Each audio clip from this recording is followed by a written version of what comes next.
Ya está, dicho.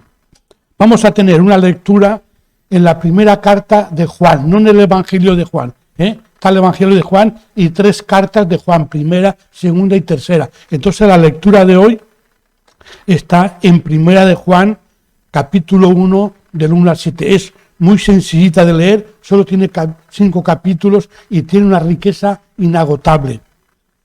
Leemos.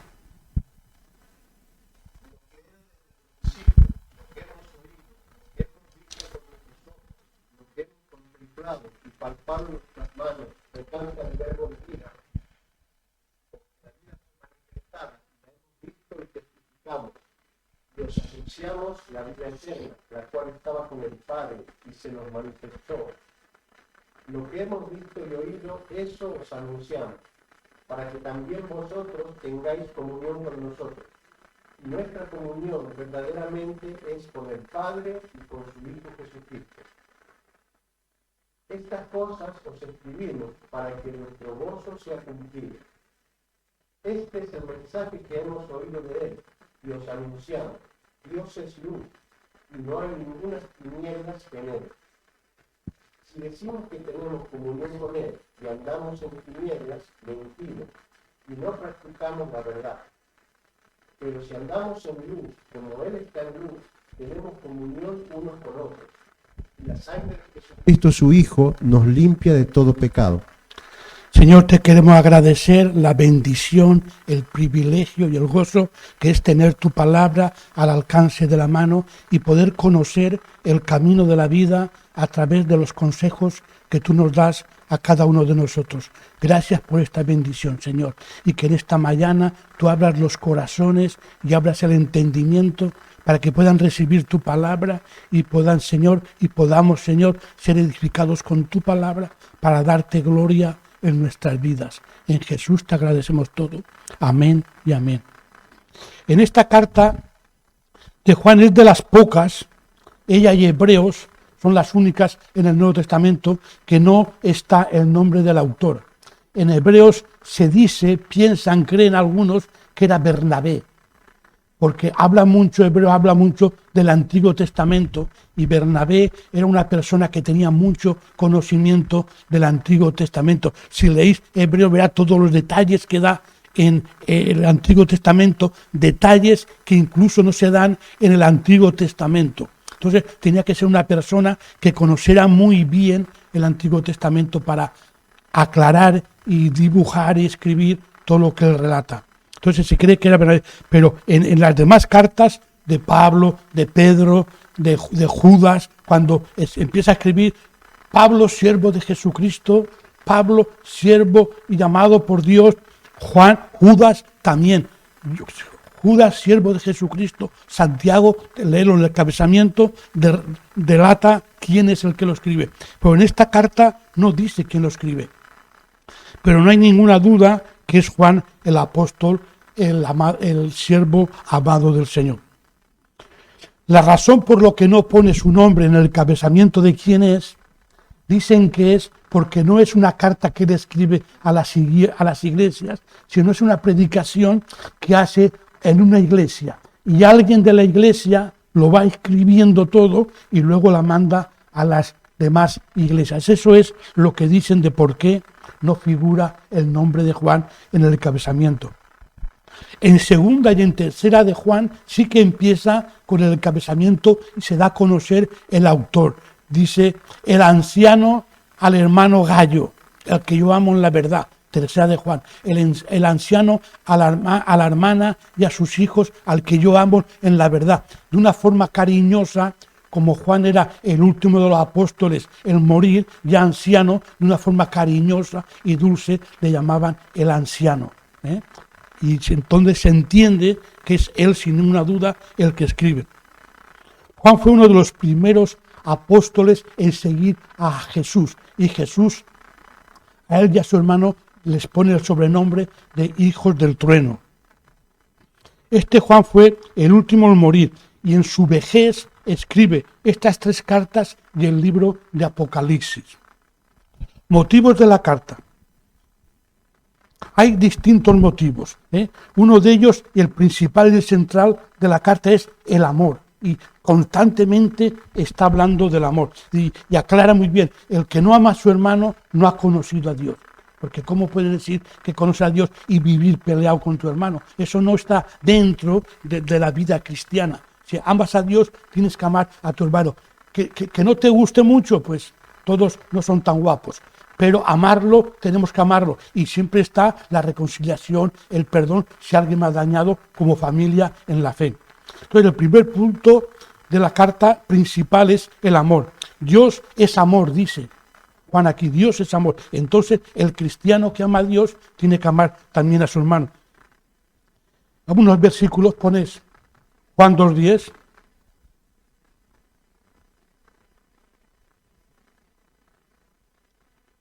¿Está Lucía? ¿Estás ahí, Lucía? Está de ahí. Primera de Juan 2:10 y 11 y 3:10. Está en un papelito apuntado. El que ama a su hermano permanece en la luz, y en él no hay tropiezo. Pero el que aborrece a su hermano está en tinieblas, y anda en tinieblas, y no sabe a dónde va, porque las tinieblas le han cegado los ojos. El 3. En esto se manifiestan los hijos de Dios y los hijos del diablo. Todo aquel que no hace justicia y que no ama a su hermano no es de Dios. Juan es muy duro, muy severo. En esto se manifiesta, hace una marca clara, los hijos de Dios y los hijos del diablo. El que ama a su hermano está en luz y el que no ama a su hermano está en tinieblas. Hace muy claro, las tinieblas es sinónimo de una vida sin Dios, de una vida en rebeldía, de una vida en el mundo. Las tinieblas marca la separación del hombre con Dios. Por eso dice, el que no ama a su hermano está en tinieblas. Aunque vengas a la iglesia, aunque toques un instrumento, aunque estés sirviendo al Señor, si tú no amas a tu hermano, estás en tinieblas, según Juan, no según yo. El mismo Jesús nos habla de un nuevo mandamiento os doy. ¿Cuál es ese nuevo mandamiento? Hay unos en la ley, pero Jesús empieza en los evangelios diciendo, un nuevo mandamiento os doy. ¿Cuál es? Os améis los unos a los otros. El amor, el amor. En otra ocasión también nos dice, en esto conocerán que sois mis discípulos. Solo no dice si predicáis bien, no dice si ofrendáis mucho, no sé si hacéis muchas obras de caridad. En esto conocerán que sois mis discípulos. Si tuvierais amor los unos por los otros. Cómo nos amamos, cómo nos cuidamos, cómo nos respetamos, cómo nos tratamos, es lo que va a marcar la diferencia en el mundo de que Cristo vive en nosotros. Si hacemos muchas obras de caridad, pero vivimos peleados, vivimos enfrentados, vivimos criticándonos unos a otros, la gente ya sabe que no somos cristianos. Porque esa conducta no está reflejada por la palabra de Dios. En esto conocerán que sois mis discípulos. Y dice el motivo.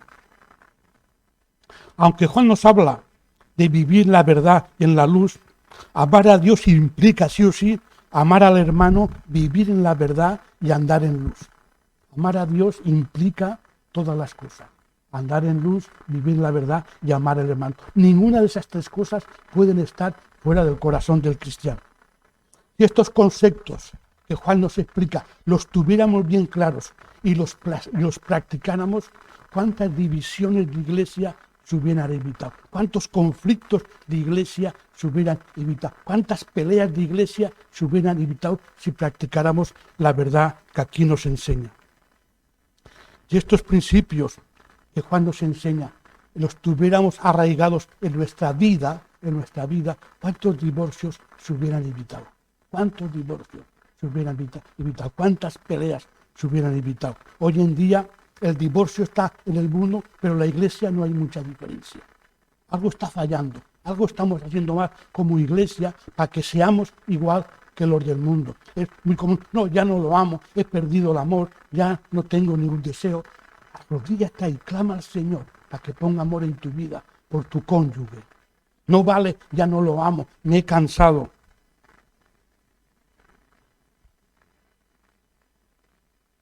No veríamos tantas iglesias desvidas, tanta rivalidad como iglesias, como si trabajáramos para distintos dioses.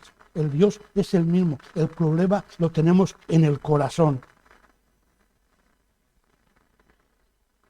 ¿Cuánta falta de perdón necesita la iglesia? Si estas enseñanzas de Juan las viviéramos, habría más perdón entre hermanos. más reconciliación. Algo no estamos haciendo bien. Algo tenemos que poner delante de Dios para que Dios corrija nuestro corazón. Yo creo que lo primero que debemos hacer a nivel individual es conocer la palabra, es estudiar la palabra, es vivir la palabra.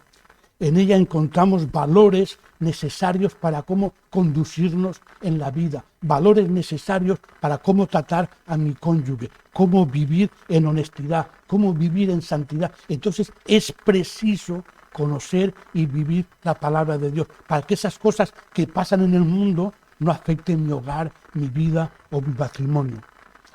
El segundo motivo que trata la carta es para advertirnos de los falsos maestros que pueden llegar a la iglesia y pueden perjudicar el funcionamiento o el crecimiento de la iglesia. Los agnósticos de la época decían que Jesús no era Dios. Aún los judíos maestros afirman que Jesús no es Dios. Y la principal razón que dan es porque el hombre es con pecado. Si Dios se hubiese hecho hombre, Jesús estaría con pecado. Dios estaría con pecado. Porque todo ser viviente, cuando nace de bebé el primer día, aún no ha abierto los ojos, ya está en pecado. Entonces, si Jesús hubiese nacido como hombre, sería en pecado. Y Dios es sin pecado. Entonces, no casa que Jesús sea Dios, porque si Dios es sin pecado, ¿cómo Jesús, si es Dios, va a ser sin pecado? Y mismo Jesús dice, yo y el Padre uno somos. Pero los judíos no llegaron nunca a entender eso.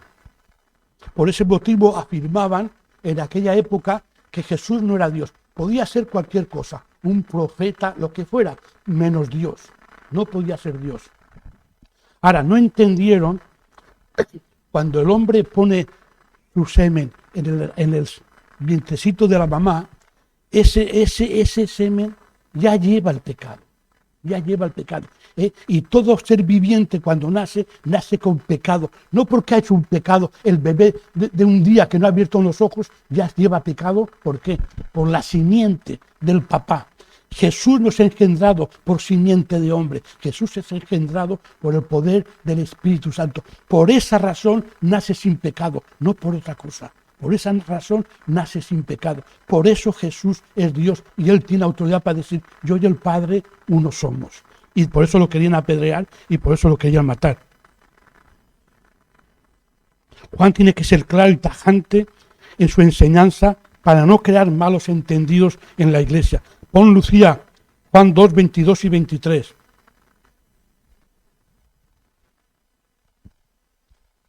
¿Quién es el mentiroso sino el que niega que Jesús es el Cristo? Este es anticristo, el que niega al Padre y al Hijo. Todo aquel que niega al Hijo tampoco tiene al Padre. El que confiesa al Hijo tiene también al Padre. Falta uno. 4:15. Lo que habéis oído desde el principio permanezca en vosotros. 4:15. Todo aquel que confiese que Jesús es el Hijo de Dios, Dios permanece en él y él en Dios.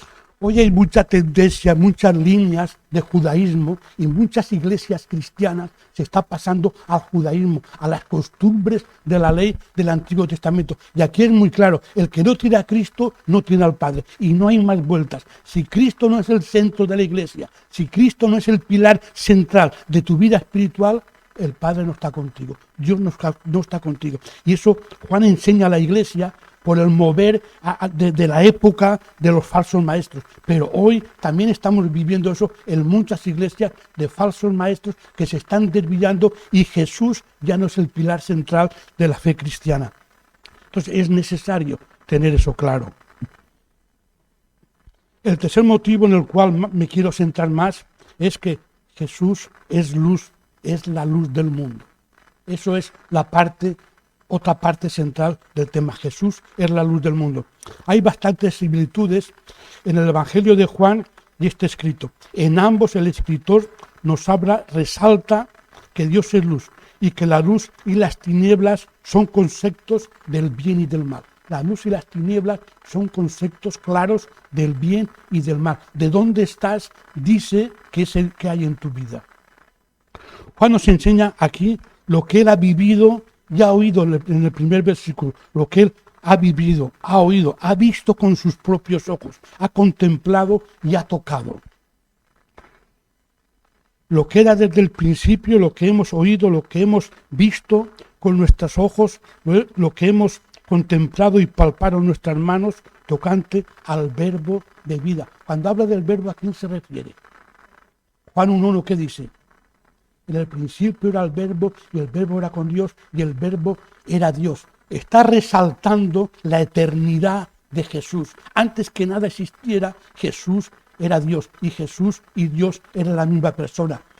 Cuando todo termine, Jesús seguirá existiendo, porque Jesús es eterno. Cuando habla del verbo, está hablando de la encarnación de Jesús y de la eternidad de Jesús. Jesús como Dios eterno. Cuando habla del verbo se refiere a Cristo encarnado, a Dios hecho hombre, dejando ver claramente la eternidad de Jesús. En el versículo 2 Juan afirma que la vida eterna que tanto anhelamos, que tanto esperamos, que un día vamos a vivirla, no aquí, estaba en Dios y ahora está en Cristo. Y el segundo versículo habla de la eternidad de la vida, y en el penúltimo versículo 5:20 vuelve a decir: pero sabemos que el Hijo de Dios ha venido y nos ha dado entendimiento, todo para conocer que es el verdadero, y estamos en el verdadero, en su Hijo Jesucristo. Este es el verdadero Dios y la vida eterna. Habla de Jesús, que es el verdadero Dios y que es la vida eterna. Qué bonito conocer a Jesús y a través de Jesús conocer a Dios. Juan tiene el privilegio de conocer a Jesús personalmente. Lo conoce personalmente, ha caminado con él, lo conoce después de la cruz, lo conoce muerto, lo conoce resucitado. Nosotros tenemos el privilegio hoy de conocer a Jesús como persona, como en primera persona, a través de la obra del Espíritu Santo. Cuando nos habla que Dios es luz y no hay tinieblas en él, representa una metáfora, figura de la luz usada tanto por Juan como otros escritores del Nuevo Testamento. Y tiene dos sentidos cuando habla de la luz. Cuando habla de tinieblas, representa al hombre sin Dios atado, encadenado a la pata del diablo. El hombre que está en tinieblas está encadenado a la pata del diablo. En el primer sentido, la luz a menudo es usada como símbolo de revelación divina, trayendo a la luz cosas que estaban ocultas. Pablo algunas veces dice: os digo un misterio. Entonces, cuando relata ese misterio, ha sacado a la luz cosas que antes no se conocían.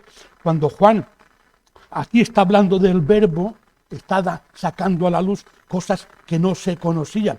Juan 1:14 dice: en el principio era el verbo.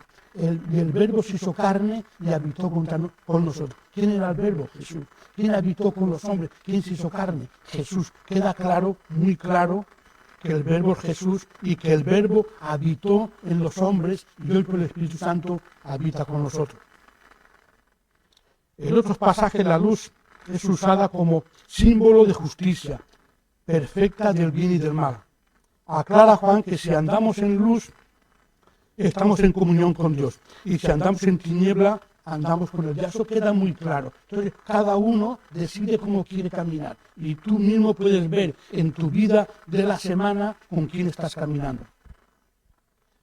El propio Pablo, hablando del mismo tema de la luz, dice que la conversión, la verdadera conversión, es pasar del reino de las tinieblas al reino de la luz. Así de sencillo. Cuando uno se convierte y conoce a Jesús, deja el mundo viejo, la vida vieja, el mundo de tinieblas, de desobediencia, y pasa una vida de santidad, de conocer a Dios, de otros valores que antes no estaban en mi vida. ¿Cuál es tu caso? ¿Dónde estás? Sabemos que ha tenido lugar la conversión por el cambio moral que se produce en mi vida. Si no hay cambio moral en tu vida, son síntomas que tu vida tiene cosas que cambiar, que tu vida no está en el camino del Señor. La verdadera conversión es que hay cambios morales en tu vida. Lo que antes te atraía, lo que antes te seducía, eso ya no tiene lugar.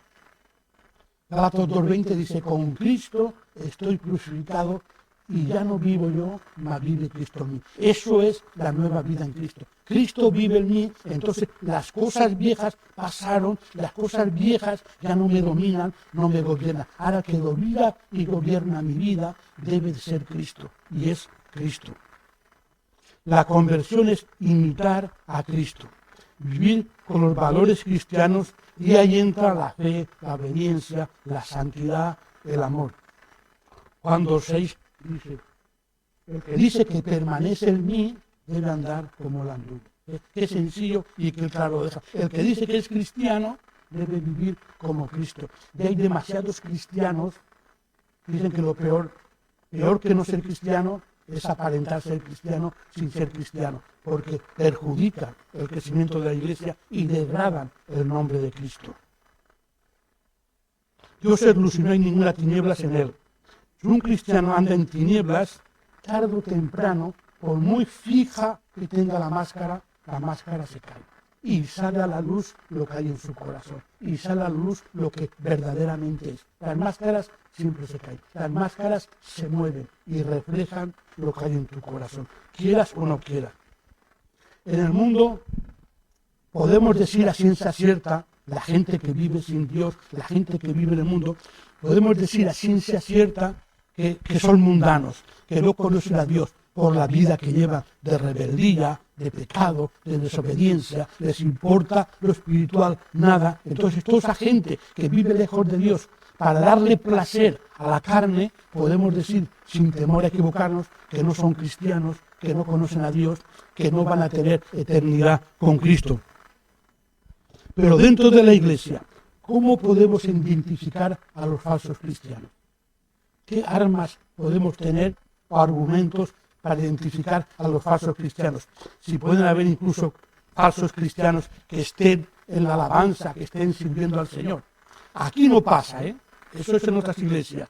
Yo voy a dar unos indicativos de los falsos cristianos, pero que nadie se sienta mal, que nadie se sienta herido, que aquí no hay, eso es en otras iglesias. No quiero que nadie se ofenda conmigo, porque aquí no hay falsos cristianos.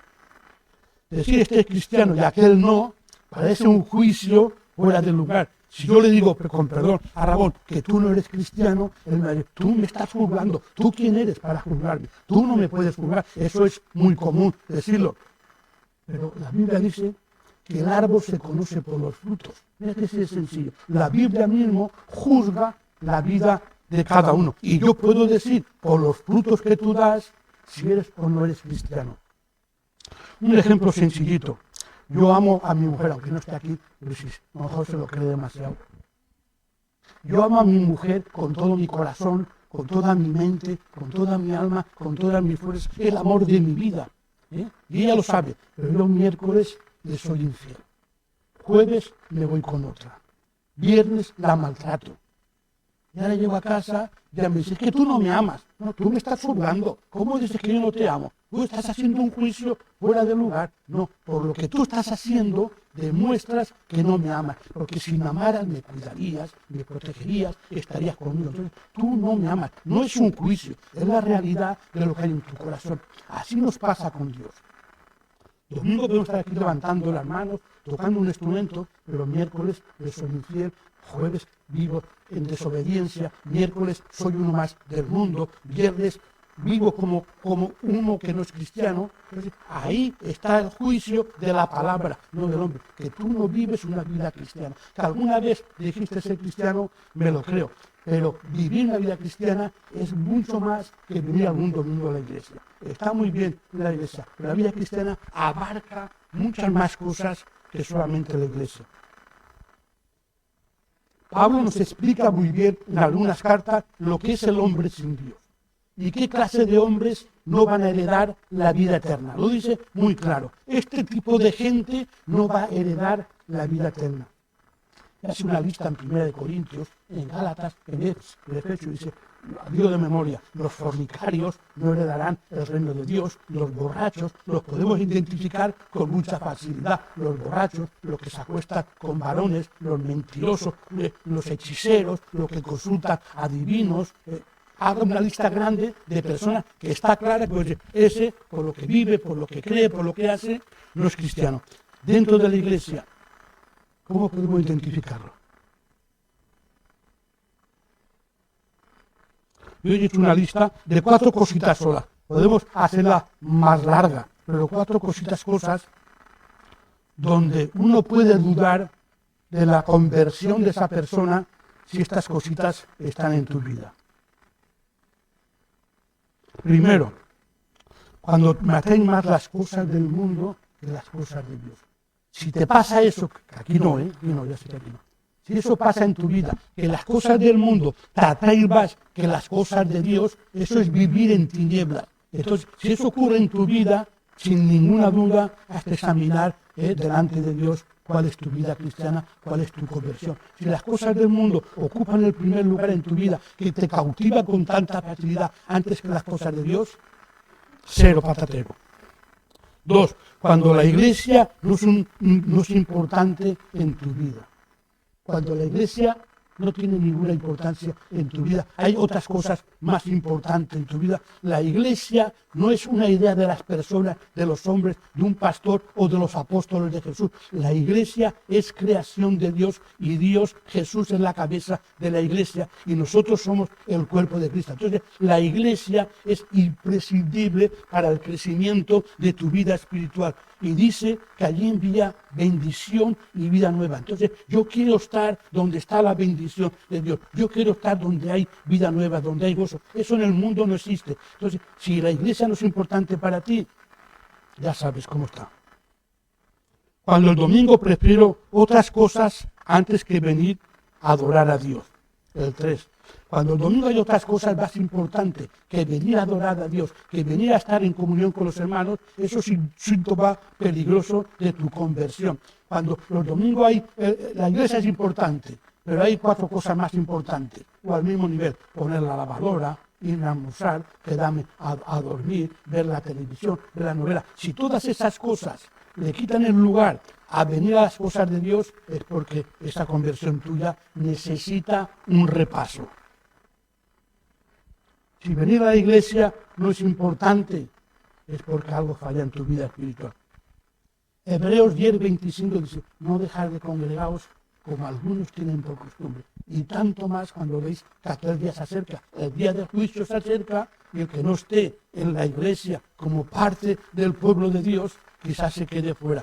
La iglesia es imprescindible, es importante porque Dios la ha formado para venir la gente a adorar a Dios, para venir la gente a tener un encuentro con Dios, para venir a recibir de la palabra de Dios, para que la semana que es difícil en el trabajo, en las cosas cotidianas, se nos haga más fácil, más cuesta arriba. Y cuarto último, no leer la Biblia porque la Biblia me cansa, la Biblia me aburre. ¿Cómo? La Biblia me cansa o la Biblia me aburre. Yo como todos los días lo mejor que puedo, por eso estoy tan templado, Pero si no me alimento todos los días de la palabra de Dios, no puedo estar bien espiritualmente en mi vida. Entonces es necesario cada día alimentarse de la palabra de Dios. No me vale la Biblia, me cansa, la Biblia me aburre, la Biblia no la entiendo. Si no la entiendes, más motivo para leer la Biblia. Si no la lees, aún la entenderás menos. Cuando la leo, el Espíritu Santo va obrando en mi corazón y voy entendiéndola. Y no te va a revelar más allá de lo que puedas vivir o puedas hacer. No te va a revelar el sexo de los ángeles si no has entendido que tienes que amar a tu hermano, si no has entendido que tienes que perdonar a tu hermano, si no has entendido que la gracia alcanza al perdido. ¿Para qué quieres saber el sexo de los ángeles si no sabes amar a tu hermano? Leer la Biblia es imprescindible en la vida del cristiano. Y Salmo 119, 105. Lámpara es a mis pies tu palabra y lumbrera al caminar. Al caminar por la vida, cuando yo leo la Biblia, la que alumbra mi paso para no equivocarme, para no desviarme, para no caer en pecado, es la palabra de Dios. Entonces yo, personalmente yo, necesito leerla todos los días, cuando me levanto, cuando me acuesta, un salmo, un versículo, algo tengo que leer para que la palabra de Dios alumbre mi caminar, alumbre mi vida, sea útil en mi matrimonio, sea útil en mis finanzas, sea útil en mi familia. Si yo no leo la Biblia porque no es importante, porque me aburre, es sinónimo que tu vida espiritual necesita un cambio, que tu conversión tiene lagunas.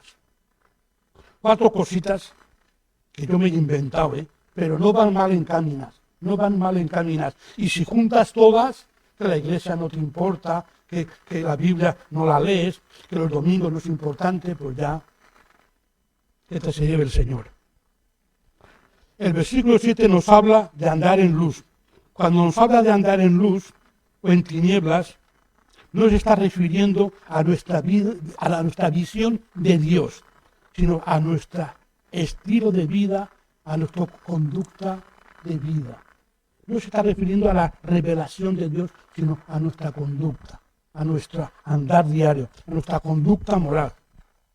El tema central de estos versículos no es la iluminación de la verdad, sino la santificación de la vida cristiana. Santificar la vida cristiana, que es mucho más allá que del adulterio.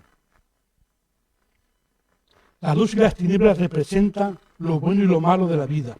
Y uno voluntariamente decide andar en tinieblas o andar en el camino de Dios. Eso es voluntariamente. No es que uno dice, caí en tinieblas, o metí la pata y me metí en tinieblas. No, tú has decidido caminar en las tinieblas.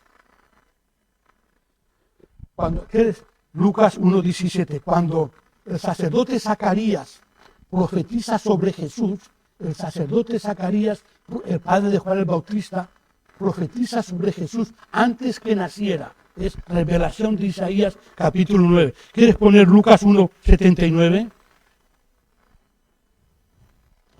Está profetizando Zacarías. Para dar luz a los que habitan en tinieblas y en sombra de muerte. Está hablando de Jesús. ¿Para qué ha venido? Para dar luz a los que habitan en tinieblas y en sombra de muerte, para encaminar nuestros pies por caminos de paz. Déjalo un poquito, Lucía. Eso está profetizado siglos antes por el profeta Isaías en el capítulo 9. Y aquí, Zacarías, cuando ha vuelto el habla, que puede hablar, porque ha estado un tiempo del embarazo de su mujer mudo, aquí declara y profetiza de Jesús, antes que naciera la venida de Jesús, el propósito que tenía, para dar luz a los que habitan en tinieblas. Entonces, tú habitas en tinieblas, pero tienes la luz de Jesús para salir de las tinieblas. Si no sales, porque estás a gusto en las tinieblas, porque te gusta revolcarte sobre el pecado.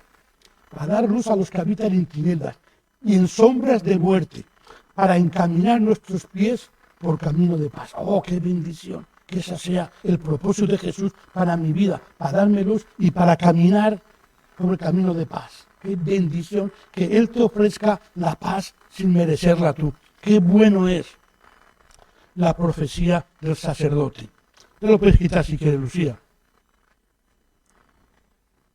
El versículo 7 nos dice, de primera de Juan que estamos leyendo, que como Él está en luz, cuando estamos en esa comunión de luz con Él, la sangre de Jesucristo dice que nos limpia de todo pecado. Y aquí yo le he pegado vueltas estos días, de que cuando estamos en luz, estamos en comunión con Él, la sangre de Jesucristo nos limpia de todo pecado. Entonces, mi opinión es que cuando no estamos en luz, cuando no estamos en comunión con Él, aunque nos llamemos cristianos, la sangre de Cristo, mi entender, no nos limpia.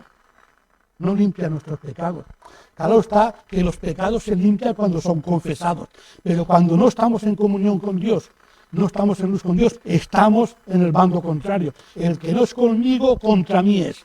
Está la luz y las tinieblas, no hay un término medio. Entonces, cuando no estamos en luz con Dios, estamos en tinieblas. Uno en tinieblas no reconoce su pecado. Entonces, al no reconocer su pecado, no hay perdón de parte de Dios. La sangre de Cristo no limpia tus pecados. Tú dile a cualquier borracho, a cualquier drogadicto, su situación. No, yo esto lo controlo, yo esto lo domino. No, nadie reconoce. Sí, necesito que Jesús cambie mi corazón, necesito salir de esta situación, porque esto me está agobiando, porque esto me está trayendo una mala vida. No, esto no pasa nada. Yo pongo freno cuando quiero.